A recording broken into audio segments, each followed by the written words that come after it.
ឆ្វេងបាទឆ្វេងបបាក់វាយដោយសារតែឆ្វេងយើងបបាក់ស្មានគាត់ចេញមកខុសពីយើងអញ្ចឹងដល់យើងធ្លាប់វាយមួយអ្នកស្ដាំយើងទៅស្ដាំគេមកស្ដាំអញ្ចឹងដល់ពេលយើងទៅស្ដាំគាត់មកឆ្វេងយកបបាក់បិទតាមមើលគាត់មិនមែនល្អតែចឹងទេបងអាវុធក្បាច់គាត់តម្រង់គាត់ស្អាតហើយគាត់ឲ្យឡងឆ្វេងទៀតអញ្ចឹងខ្ញុំមិនដែរប៉ះតែកីឡាករឲ្យឡងឆ្វេងបងប្អូនមិនញើសទេណាទឹកហ៎មិនឃើញធ្វើគីឡូសល់1គីឡូទៀតបន្តិចតន់ខ្លាំងមើលបងទៅមួយទឹកសិនទៅមួយទឹកសិនដោយសារយើងធ្វើម្ដងសិនធ្វើម្ដងឲ្យរៀងអស់បន្តិចសិនបើយើងធ្វើម្ដងសរុបវាមុនធ្វើមានខ្លាំងគីឡូមើលថា1គីឡូខ្លាំងណាស់បាទម៉ានណា61 62ហើយវាយម៉ានទេ57អូវាយសាកវ៉ាត់ដែរផ្លេចឲ្យឆឹងចេះផ្លេចបងអូនឥឡូវគេឡើងទៅយើងបាក់តាមមិនឡើងទៅមកបាយអត់សូវមកក្លឹបឥឡូវអត់វល់ច្រើន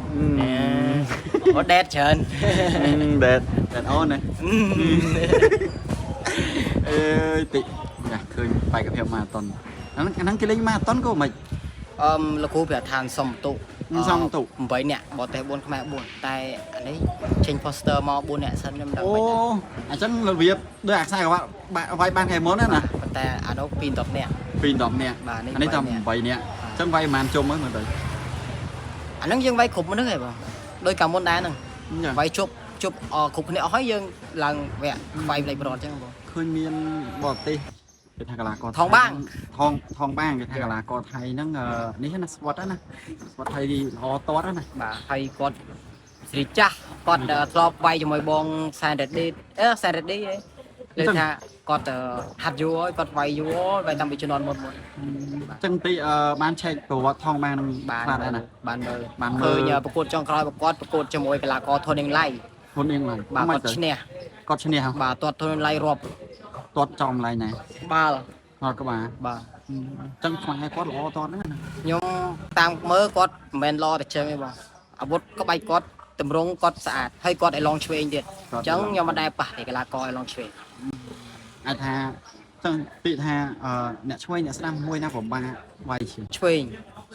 បាទឆ្វេងបបាក់វាយដោយសារតែឆ្វេងយើងបបាក់ស្មានគាត់ចេញមកខុសពីយើងអញ្ចឹងដល់យើងធ្លាប់វាយមួយអ្នកស្ដាំយើងទៅស្ដាំគេមកស្ដាំអញ្ចឹងដល់ពេលយើងទៅស្ដាំគាត់មកឆ្វេងយកបបាក់បិទ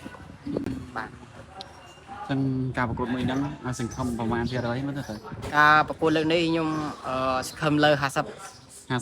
លើ50បាទលើ50 60 70 បាទតែប៉ុណ្្នឹងបាទលើ50វាមិនដល់ចិត្តទេបាទតែលើ50ប៉ុន្តែដូចថាគ្រូមានប្រាប់ក្បាច់ខ្លះដើម្បីចាប់ក្បាច់ផងបានហ្នឹងគ្រូគាត់ប្រាប់ច្រើនគាត់ថាទៅបីមិនប្រាប់ក្បាច់ចាប់ពីកីឡាករថងបានក៏គាត់បរៀនគ្រប់ក្បាច់អស់ហើយ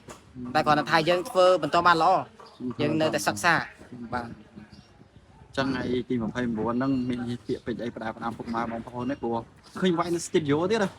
វាយនៅ studio បើយកស្ទឹងមិនជ័យបាទម៉ោង5កន្លះតទៅហើយខ្ញុំបាទសូម5ទៅពុកម៉ែបងប្អូនមកកុំភ្លេចចូលរួមទស្សនាតាមទាំងអស់គ្នានៅ studio ទទួលបាយ័នស្ទឹងមិនជ័យខ្ញុំនឹងប្រកួតថ្ងៃហ្នឹងក៏មានក្របីព្រីពីសម្បត្តិចូលរួមដែរសូវសងវៀនតែមួយបាទអរគុណច្រើនបាទអរគុណ